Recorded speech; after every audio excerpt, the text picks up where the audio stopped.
Hey, Decoders, welcome back. I'm Kyle. And I'm Rob. This is a music critic show. We are not music experts, just a couple of buddies from the Midwest with nothing better to do than listen to music and talk about it. Sometimes our discussions get a little crazy, so we decided to record it and share it with you. Every week, we'll bring you our take on music in a way you may or may not have thought about before. Rob is right. We are not experts. We are approaching this as passionate, albeit amateur music critics. Everything from Slim Shady to Sinatra, Meghan Trainor to Metallica is up for grabs. Nobody is safe.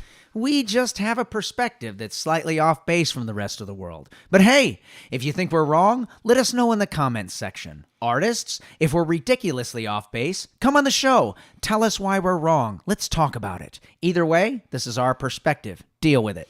Be sure to like, share, subscribe, play it a little too loud in your cubicle, play it a little too loud in traffic, just plain word of mouth. Let your friends, family, and coworkers know we're here. If you really like what we do and you want to support us directly, hit us up on patreon.com/lyricsdecoded for special additional content.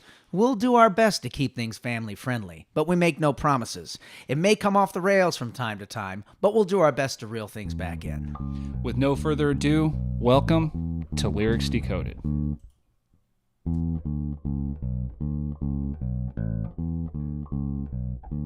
All right, everybody, welcome back to Lyrics Decoded. I'm Rob. I'm Kyle.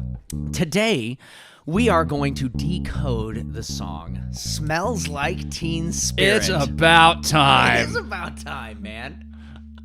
You know, over the past few weeks, we've been talking about the four pillars of grunge. And I don't want to beat this to death, but we've talked about the four pillars of grunge, and finally it clicked on me, and I went, holy crap.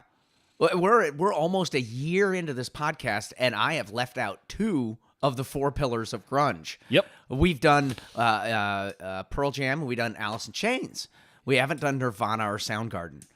And that's astonishing with how much of a fan of Soundgarden you are. Quite frankly, I haven't done the Soundgarden because I had to get my head in the right space. I didn't want to mess it up. Yeah. You know? So, but yeah, this week we're doing Nirvana, and very soon after this, we're going to be doing Soundgarden. Awesome. So we will have both of them in before the end of the year. Sweet. So, Smells Like Teen Spirit, artist Nirvana. The album is Nevermind, released on September 24th, 1991.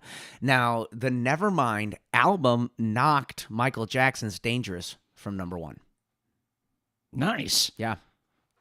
That's very cool. I think I said that in a TikTok, actually, because I did a whole series on when they started recording, when they filmed the video, and all of it in real time, how long it actually takes to spit all that out. So look me up, Music Minis Kyle on TikTok.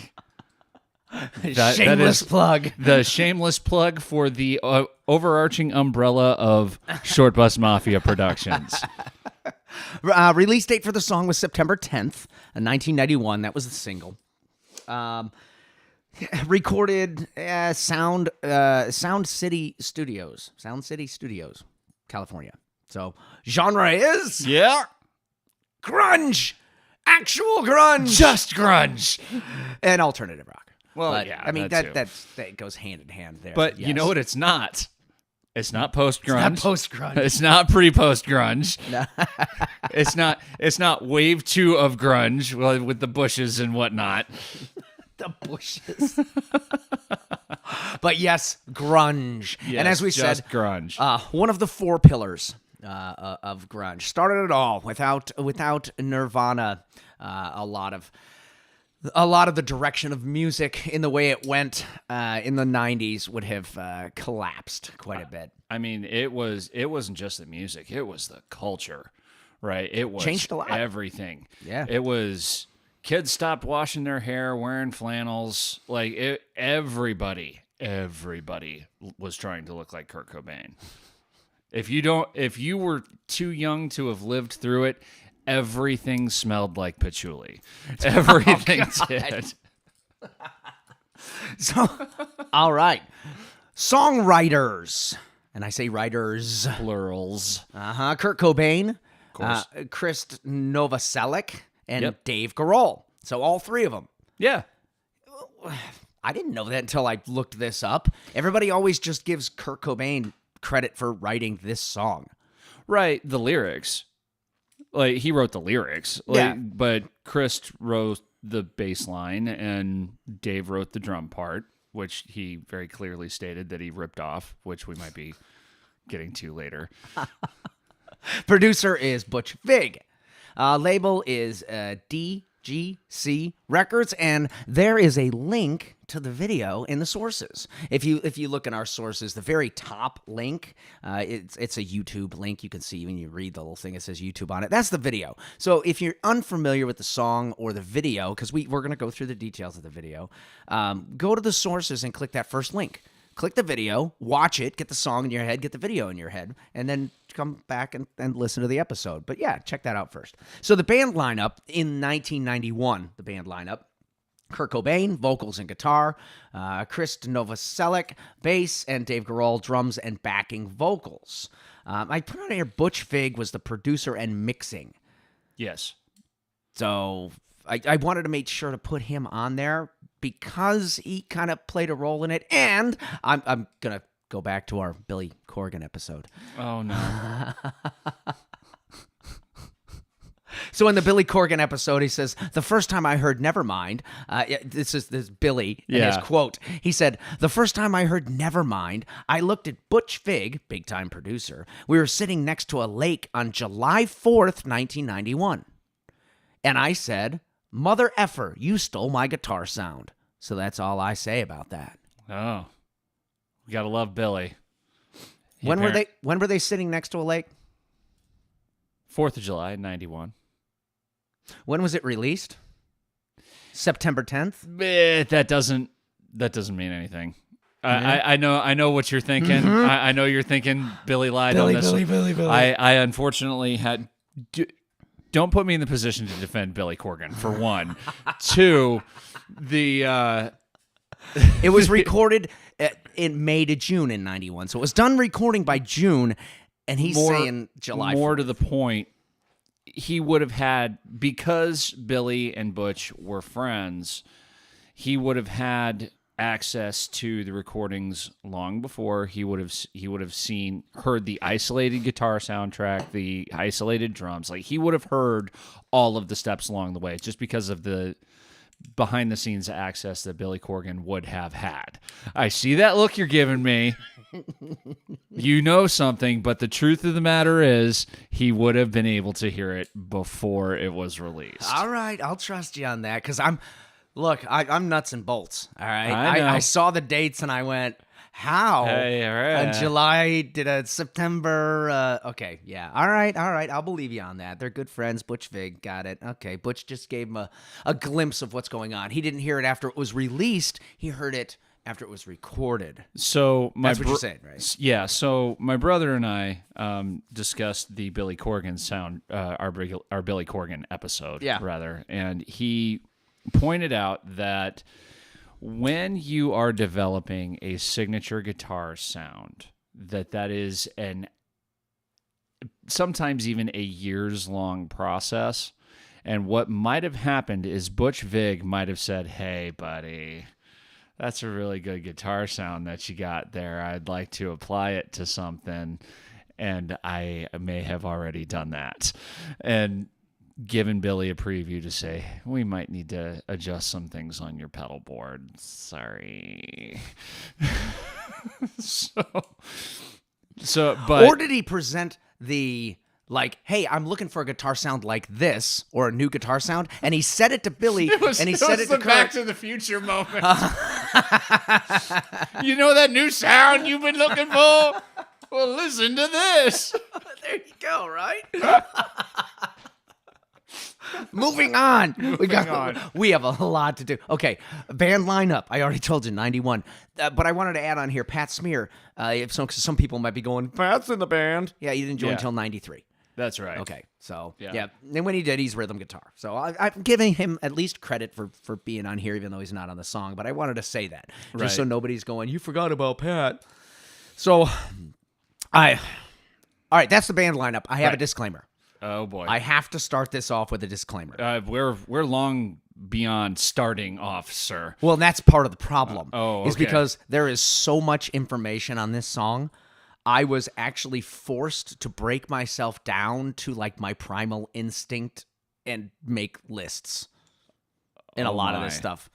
Otherwise, it would be like reading Moby Dick or the Odyssey. It's already a ton of info, and in order to keep it, intelligible, I a lot of the stuff I had to break down to a list. Like when we get to the music video, I have like bullet points instead of like you'll hear it in the episode, but that's my disclaimer because there's a lot of stuff, and you'll already hear. I mean, I don't know, we're way past where we should be and just being at the band lineup. Yeah.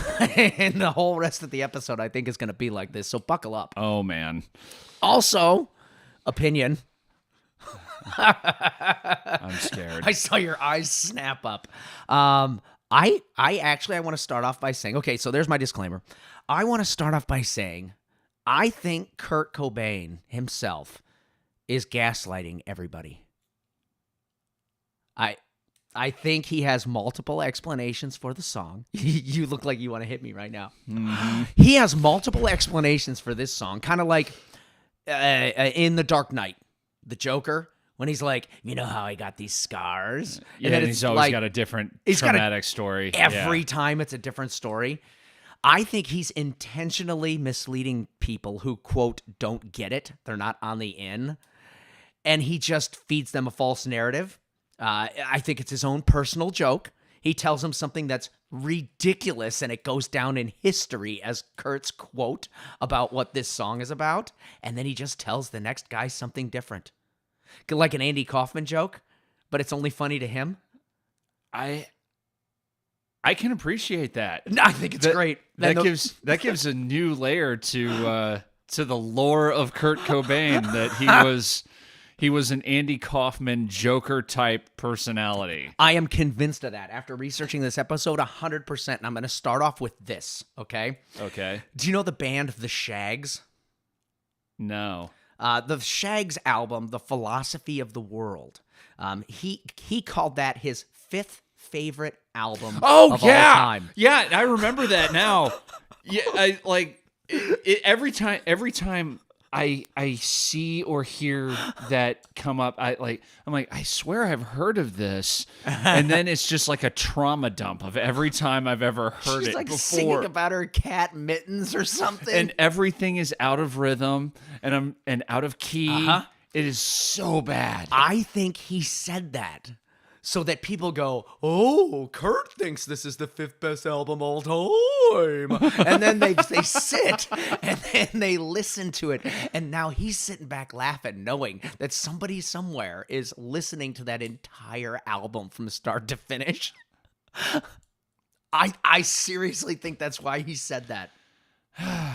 So many reasons not to heroize Kurt Cobain.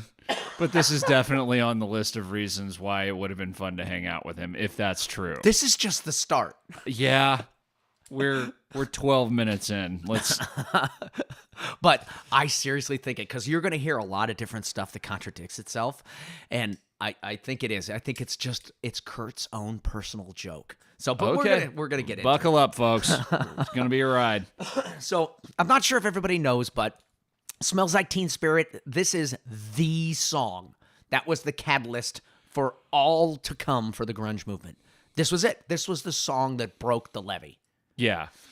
I mean, I know we'll get into the music video later, but like the jarring moment that would come from seeing Mariah Carey and even Metallica or NWA or whatever you wanted to see in 1991, and then all of a sudden on MTV you'd go from these bright colorful things of Mariah Carey on roller skates on the boardwalk, and then boom, black and white and dirty, and it was absolutely amazing how much of a shift and how quickly it happened.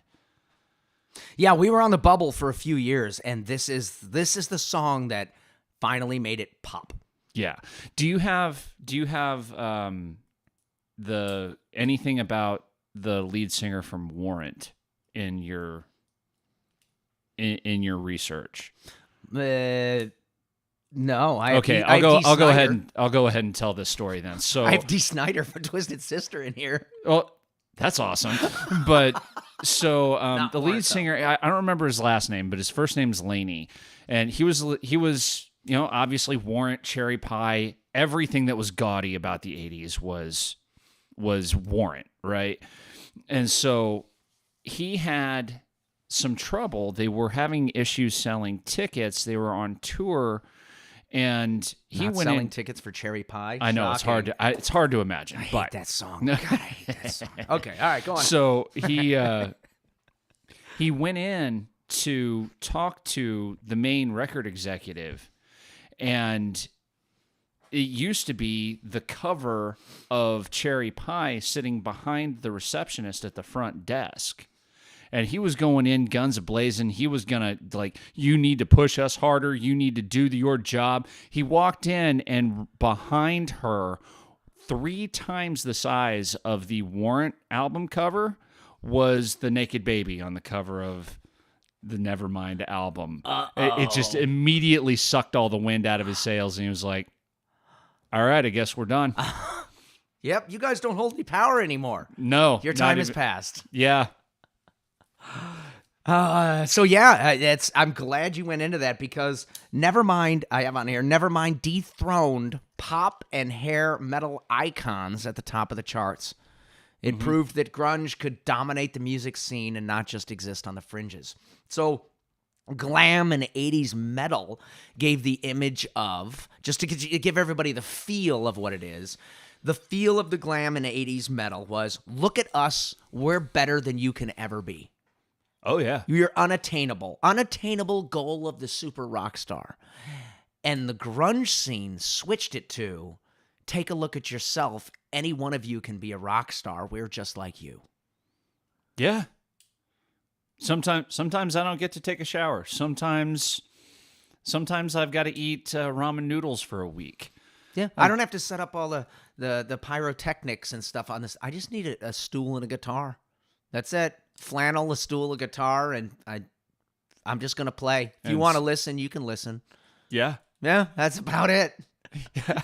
So Dee Snider, frontman for Twisted Sister, his quote to Loudwire said, metal was so over the top, so stereotyped, such a parody of itself that people got sick of it. And the grunge movement was a reaction to that joke. Yeah, well, that's what punk was in the late 70s, too, to disco.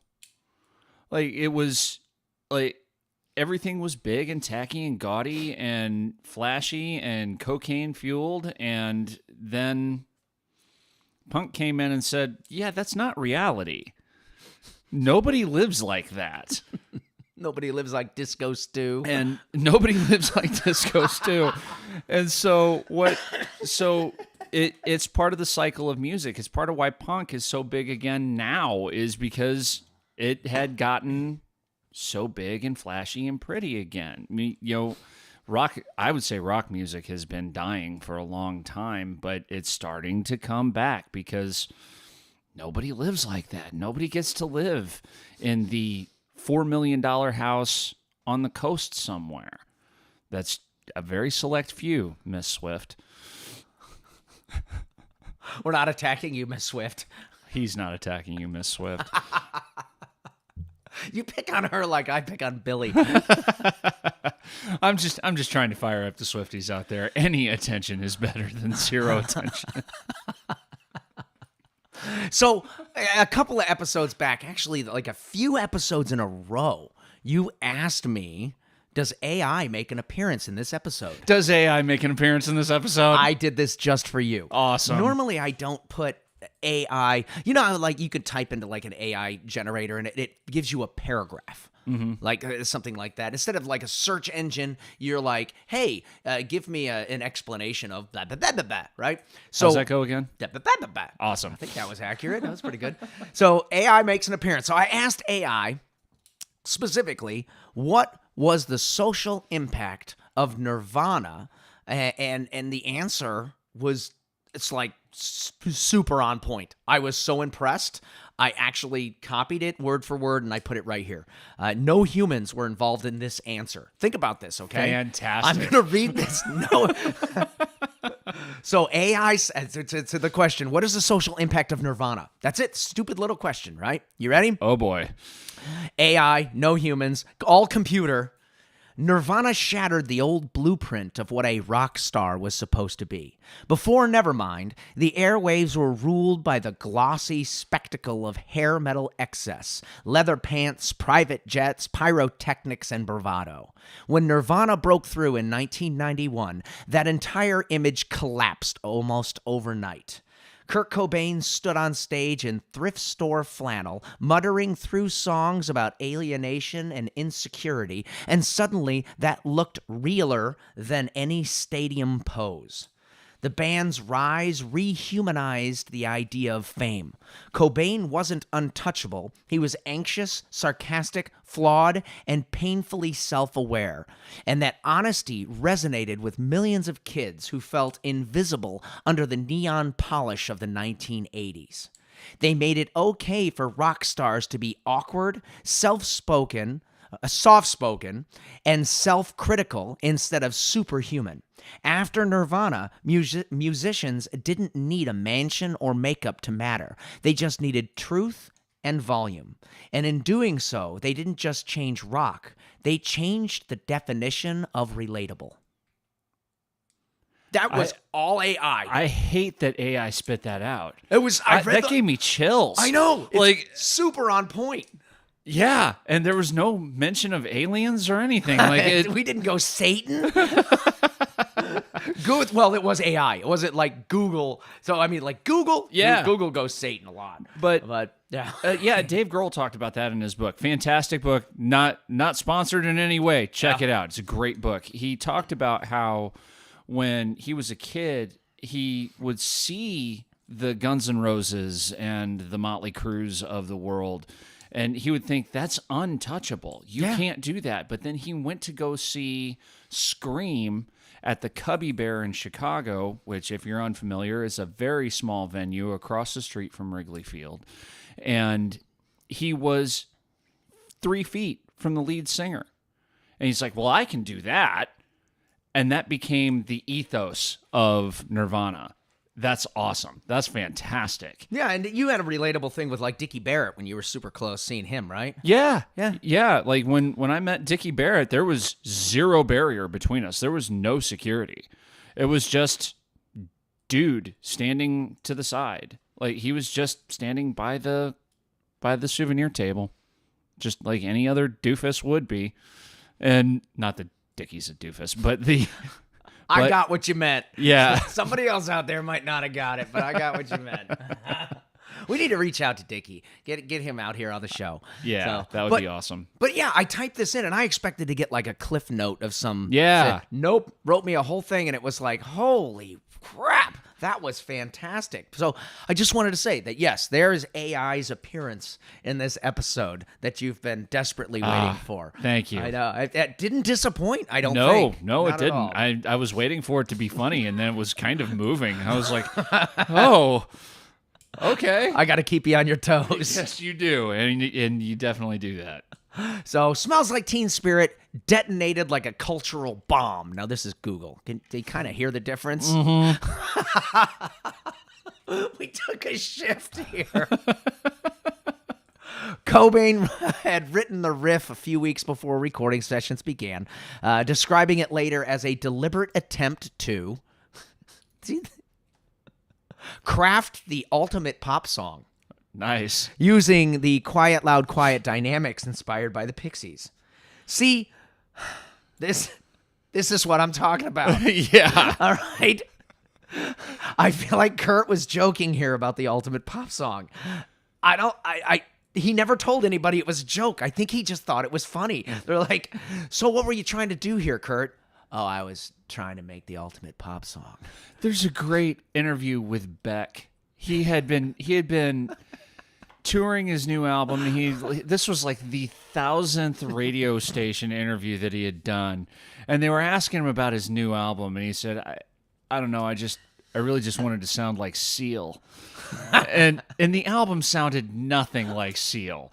And that was the only answer he gave for the entire interview. They'd ask him questions about, like, what's life on the road like? I don't know. I just really wanted to sound like Seal. Oh, so you wanted the album to sound like Seal? Yeah, I just really wanted to sound like Seal. What year was that? I After 91? Yeah. It was the album with Sex Laws. Yeah. I think he's following the lead of Kurt, because you know what Kurt said. I don't know if I just said it earlier, but I'm gonna say it again. You know what he said he was trying to sound like? The ultimate pop song, the Shags, the Pixies. Oh, the Pixies they're more punk. Oh yeah, they're not pop. Yeah. So not only do you say I'm trying to make the ultimate pop song, I was inspired to do so by the Pixies. That's a 1-2 sarcastic joke.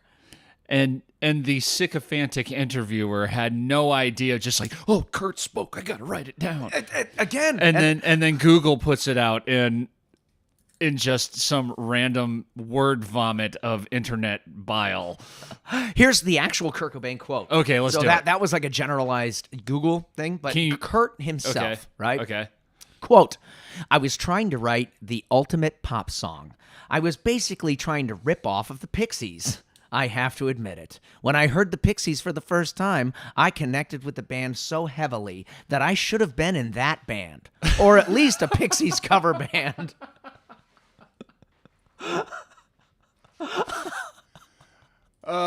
Do you hear what I'm hearing now? Yes. I think Kurt is the ultimate jokester, and no one knew it. I think you're right. I think he was just giving a really crappy answer,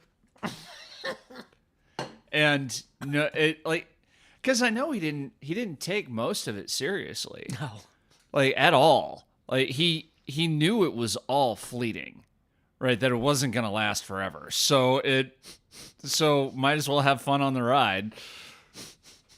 That's awesome. So Nirvana's Nevermind is often praised for its distinct... Oh, this is from Rockology. YouTube video, Rockology.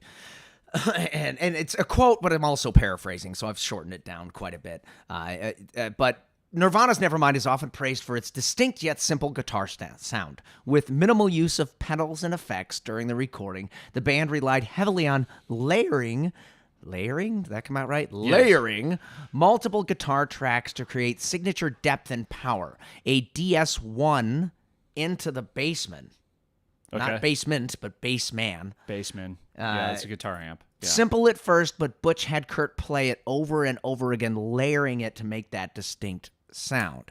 So, can you elaborate on that? Yeah, DS1, that's a Boss distortion pedal. So, it's... like I talked about in the Candlebox episode when they bought the entire rig again. Yeah, so his a guitar pedal, you step on it to make the guitar sound change. And the more layers, the more distorted it is. So that's why it sounds like it goes from one guitar to 500 guitars, is because they layered it a whole bunch of times. But the DS1... and a Bassman, that's a Fender Bassman. Just was a tube amplifier, and those get real big and gritty and dirty, and when you put something in front of it to make it bigger and grittier and dirtier, that's exactly what happens. Didn't you say that Dave had said something about ripping off the drum sound? Yep. With that? What was that? Remind me. So it was actually a disco beat. That he had that ba-da, ba-da-da, ba-da-da, ba-da-da. That was because as good as he is, he often says, "I'm not a very good drum player. I just I repeat other sounds or something like that." Yeah, well, that's what you do as a drummer. Yeah, right. Like unless you have a really good trained ear, drums just sound like drums. So it's everything else around them that makes it what it is. Otherwise, it's just banging and noise. So, yeah, he took a disco beat, dropped it under a punk rock beat, and then we got grunge. And somewhere in there, Chris Novoselic was playing bass. So I'd heard that before with his drum sound, and I can't remember exactly because he ripped it off a specific song, didn't he? Yeah, he did, and I knew you were going to ask, and I was like, I specifically didn't put it in here because you've told me before. Yeah, I thought you'd pull it up off the top of your head.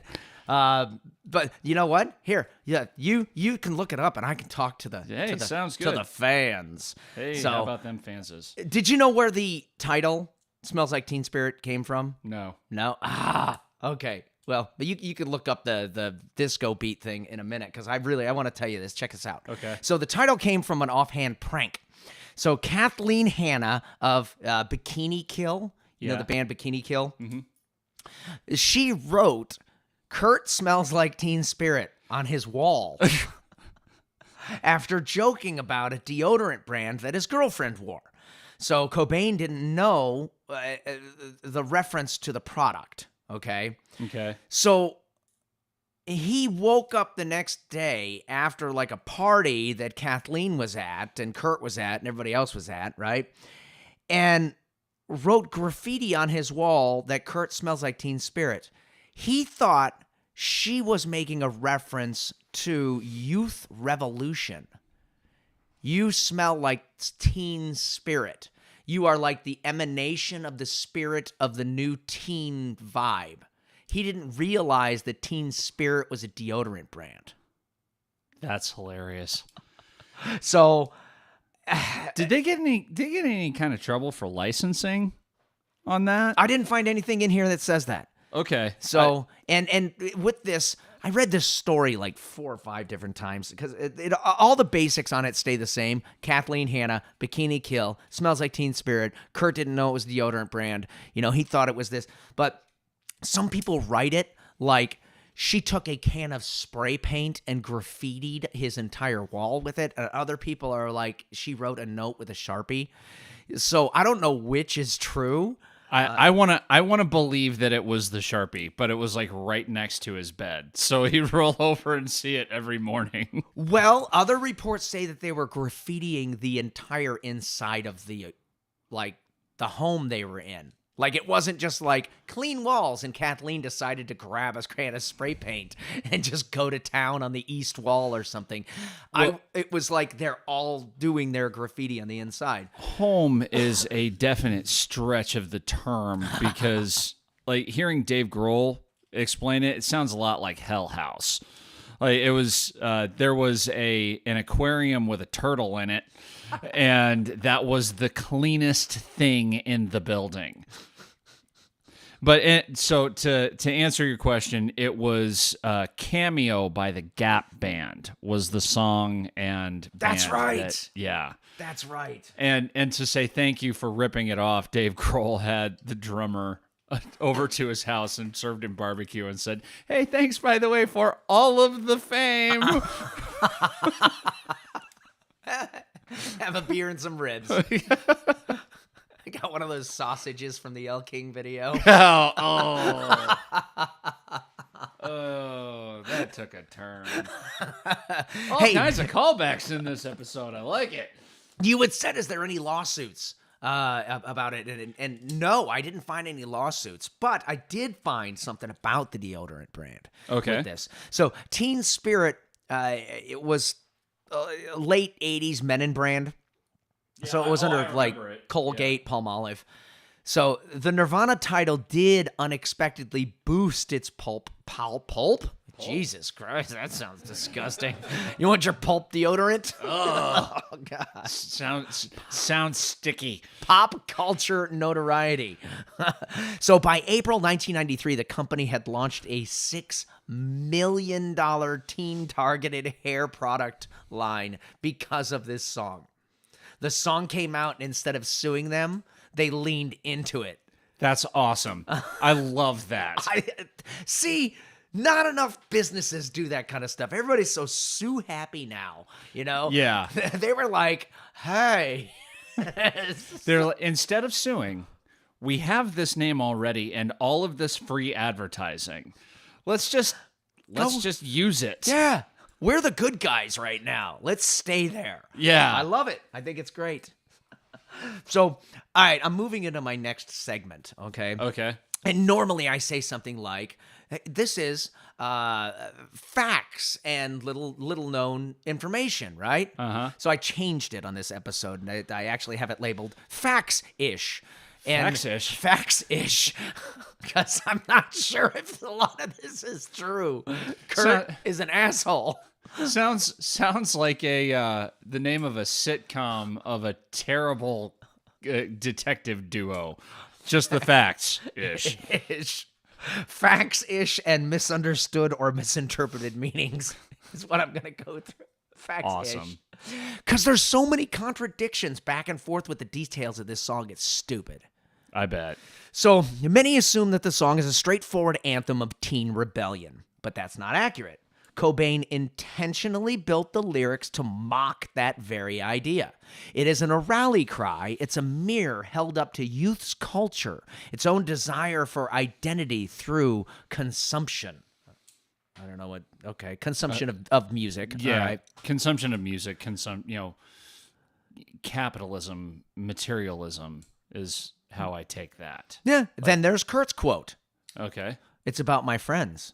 It's kind of a teen revolutionary theme. Nice. Then he later calls the lyrics Kurt himself. He says the lyrics are a big contradiction. And then admitted he pieced them together from nonsense phrases. So the song means nothing. This is Kurt. This is his stories. Yes. All smashed into one, right? Yeah. So even so, the phrases like here we are now, entertain us, become a slogan for a generation that didn't want to admit it was bored. And that's the way it was phrased in this publication that I had, right? Yeah. So Kurt Cobain himself recognized how the title and the song operated as an ironic reflection of youth culture. So again, in his own words, Kurt, quote, I was trying to write the ultimate pop song. I was basically trying to rip off the Pixies, which we've talked about before. Now, I get where he does the loud, quiet thing. Yeah. But nothing at all on here has anything to do with pop music. Am I hearing that wrong? Like it was as I understood it, supposed to be a slap in the face to pop music. Like that's what I thought. Yeah. Not that he's trying to. Okay. Maybe he's ironically trying to write the ultimate pop song. Do you have anything in there about song 2 from Blur? No, I don't. Okay, so song 2 from Blur was supposed to be mocking this song, and it was Blur's biggest hit. So Blur's biggest hit was mocking this song, which was a song that is mocking pop songs. Yes. And the chain of love continues. So, but it's really, it almost like Kurt Cobain. You all right over there? I had a terrible joke go through my head, and I had to stop. Well, Go on. it's too late. It's too late now. It's in the recording. You got to spit it out. Nope, I'm not saying it. No, keep going. I can't say it. It's Let not a us know in the family-friendly- comments if you want to hear what Rob had to say. So Did I throw you off? I'm sorry. I almost fell out of my chair. yeah, you did. I think the whole point though was that this was supposed to be ironically the ultimate pop song, right? Like this is what these are the things that everybody wants to hear. Therefore we are here. So entertain us. Be entertaining for us. Be the ultimate pop stars that you are. And I don't think that it went the way he anticipated. They didn't think this was supposed to be that big of an album. They really didn't. They didn't know what they had. Nobody did. Like I said, with the MTV visuals was a perfect microcosm of what was happening in the music scene. Like you said, everybody was sick of the over glamorized rock, and Kurt Cobain was sick of the over-glamorized rock, so he wrote a metaphorical middle finger to it, and then everybody goes, that's what rock should be. And Well, that's what Blues Traveler did with Hook. that's exactly right. It was a great big middle finger to the industry, and everybody responded positively, which nobody could have anticipated. When they started this tour, they were playing venues that I would play with my band, 200-person venues. Yeah. And then by the end of the tour, they're having to pay that venue off just to move it to a bigger venue. And then just so they could, and they still had a line out the door and people pressing themselves up against the glass so they could just barely get a glimpse of the band. They had no idea what this was going to be. None.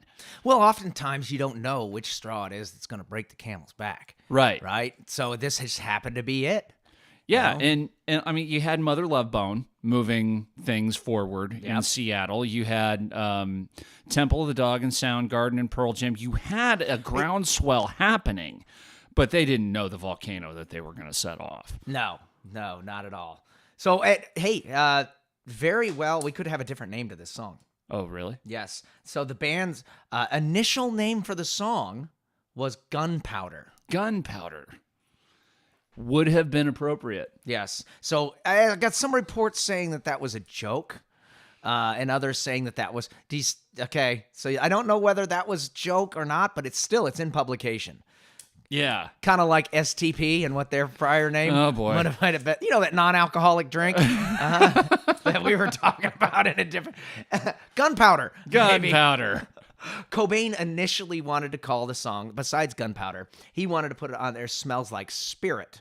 But Hannah's exact phrase of the Smells Like Teen Spirit looked funnier on paper. I believe that. I do too. So I'm going to go through 3 Kurt Cobain quotes.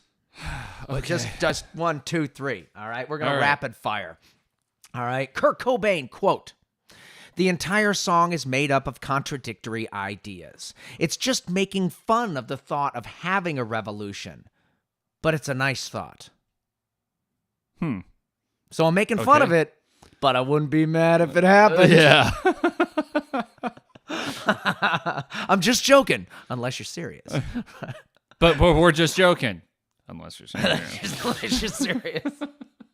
So, Kurt, quote, "It has revolutionary themes," talking about Smells Like Teen Spirit. "It has revolutionary themes, but I don't really mean it in a militant light. The generation's apathy is getting out of hand. I'm pleading to the kids, wake up." So, Kurt saying the song is a wake-up call. So is it nothing? Is it gibberish? Is it a wake-up call? Is it the ultimate pop song? Is it a Pixies ripoff? Is it the biggest troll in the history of trolling? Kurt, quote, Let's go. "We have to make up an excuse for what I've written later on when some..."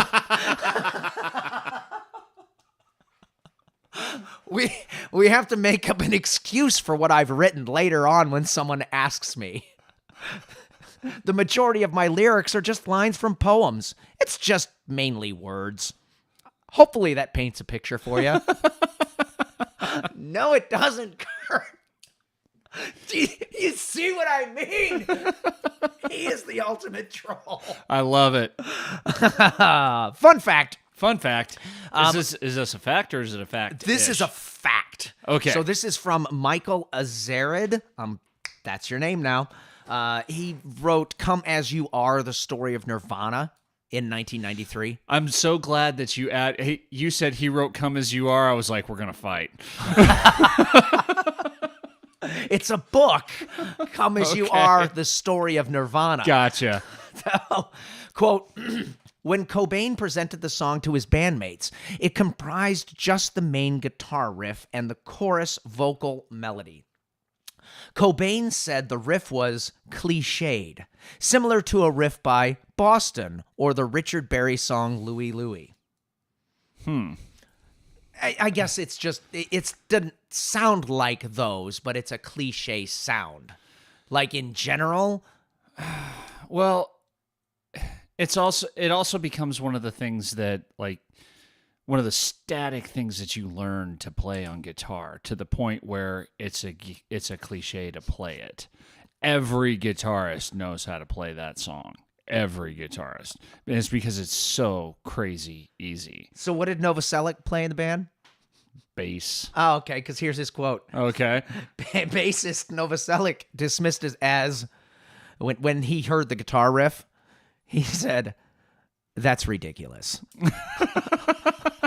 That was it. That's his response.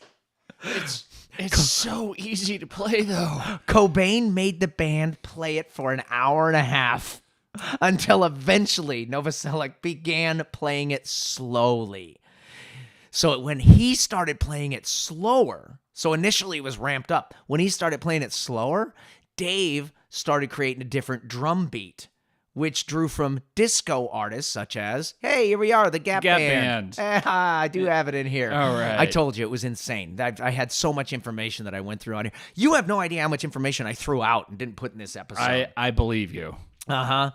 So I guess he was playing it too fast to begin with, and then they started slowing it down. After an hour and a half, I don't think they intentionally slowed it down. I think they just got tired and started dropping the beat a little bit. So as a result, it's the only song on Nevermind to credit all three band members. That's why I said I was surprised it had all three on there. When at the Legals at the beginning? Yeah. Yeah. It's the only song that credits all three. And it's because Kurt came with the riff and then made everybody start playing it, and then they just got sick of it, and each one made adjustments, and here you go. I'm trying to imagine playing this song for an hour and a half. I think that was his goal, is to break you down. It was like the boot camp of introductions. He had to break down their soul. I mean, it's 4 power chords. That's it. It's like the king of 4-chord songs. Like it is so stinking easy, but like your hand would be like disformed by the time you're done, like at the end of an hour and a half of playing that. It would be awful. Awful. Producer Butch Vig convinced the band to double track Kurt's vocals. I'm guessing they recorded it twice and then played them at the same time. Kind of like we have at the beginning of our thing. Yeah. With lyrics decoded.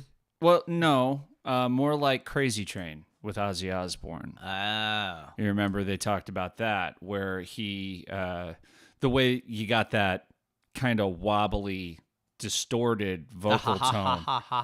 No, well, yeah, the ha-has, but no, with him singing over himself in layers. Also why it sounds so drastically different live. You look up live performances of this, it does not sound good. You know who also used it? Who? A trick also used by John Lennon. Aha. Which Cobain reluctantly agreed to. Quote, "John did it, so I can do it too."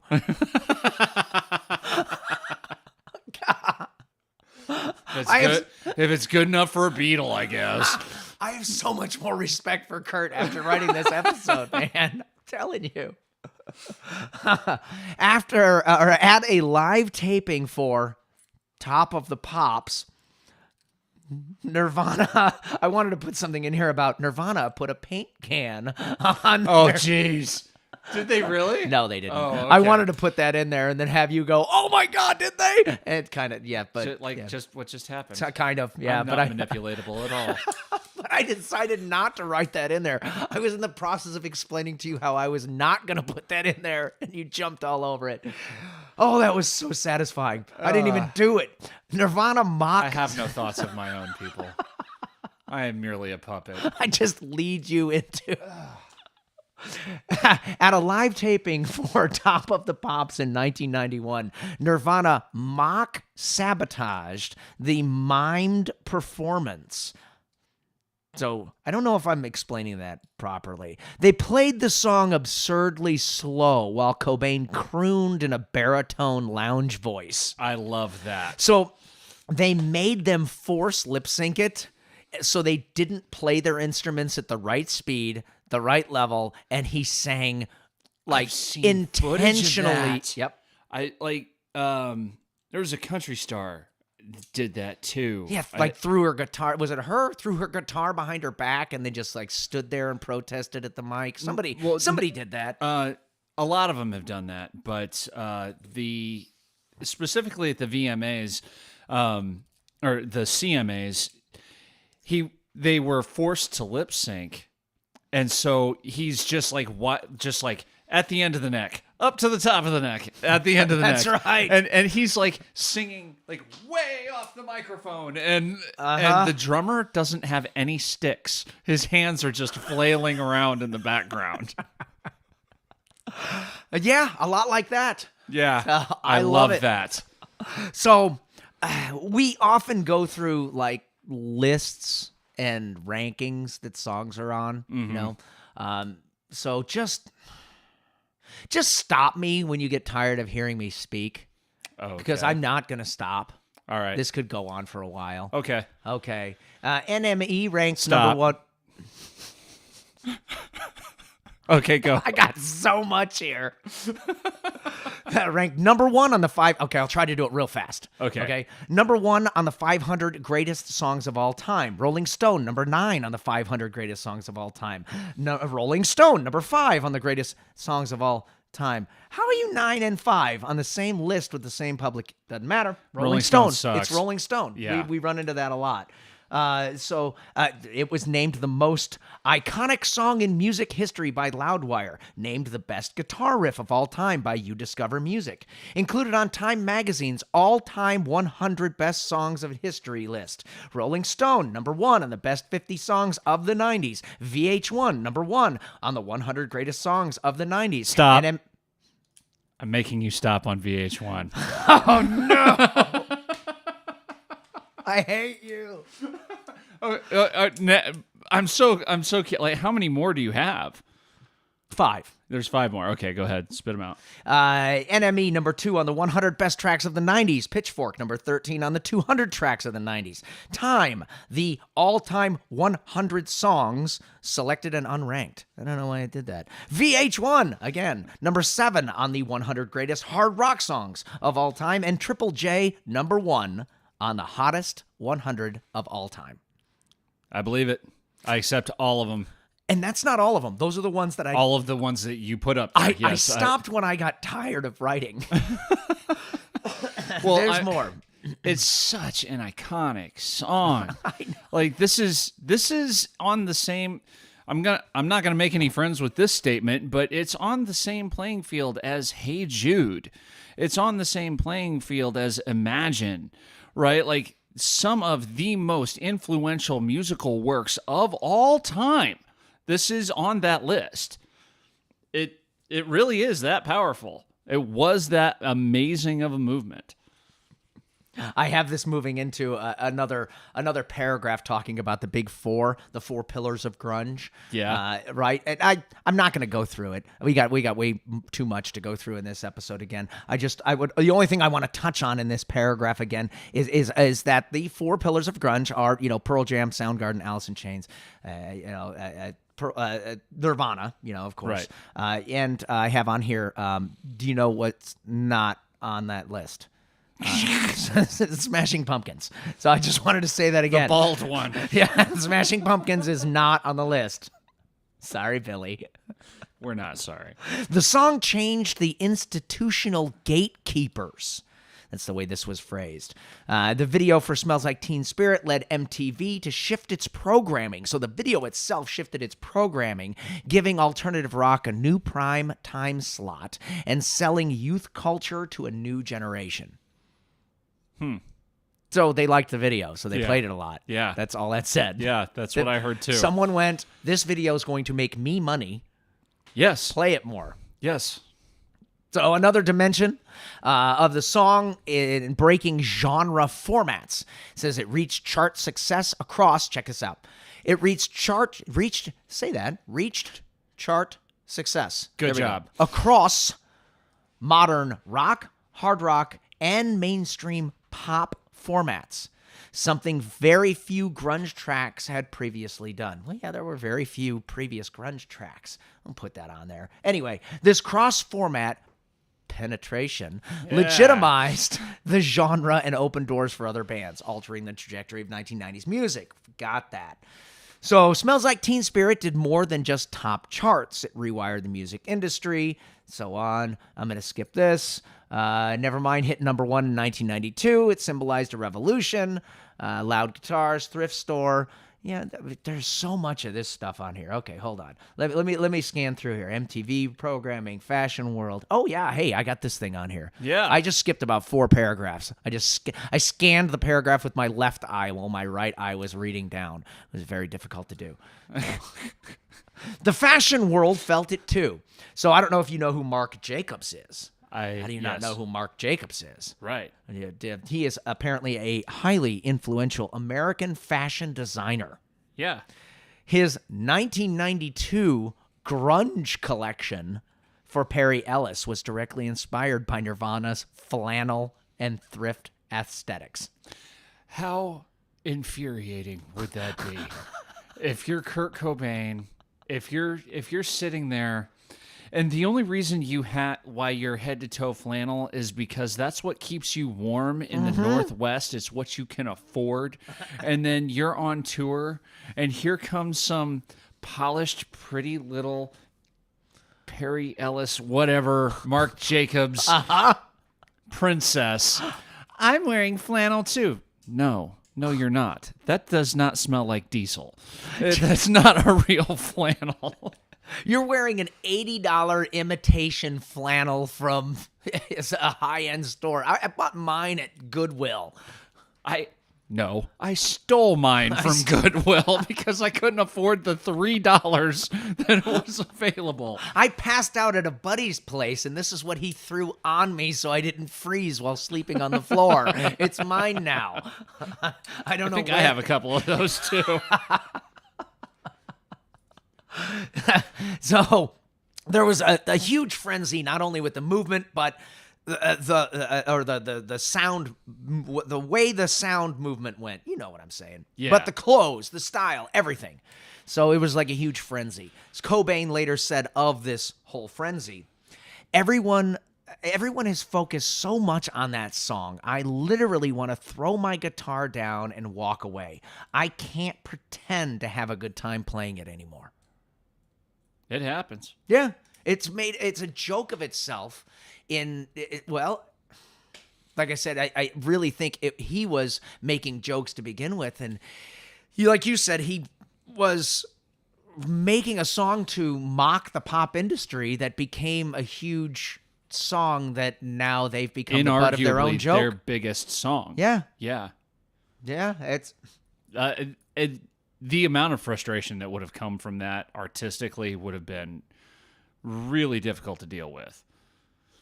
Yeah, it says that the duality of simultaneously inspiring and mocking the same revolution as it started is why the song's cultural weight still reverberates today. Yeah, that's a mouthful, but song carries a lot of weight. It is iconic, but at the same time, it was never intended to be. So we are going to move on to Top 5 songs. Yeah, I love Top 5.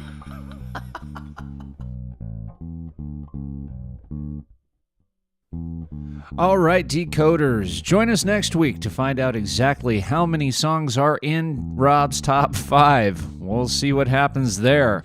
If you like what we do and you'd like to support us directly, go to patreon.com/lyricsdecoded. Throw us a couple bucks a month. We'd really appreciate it. It helps us keep the lights on and keep the podcast rolling. If you'd like to listen and share, you can listen and share from Apple Podcasts, Spotify, Amazon Music, Podcast Index, iHeartRadio, Podcast Addict, Podchaser, Pocket Casts, Deezer, Listen Notes, Player FM, Overcast, Castro, Castbox, Good Pods, True Fans, and anywhere else you can find a decent podcast. We will be on YouTube soon, so be on the lookout for that. And as always, turn us up too loud in your cubicle. Turn us up too loud in traffic. Turn us up too loud at the family reunion, the factory, the dock, anywhere that you have control of the radio and people are listening. Turn us up too loud, because word of mouth really is the best way for us to spread what we do. And as always, we love you, and we will see you next week at Lyrics Decoded.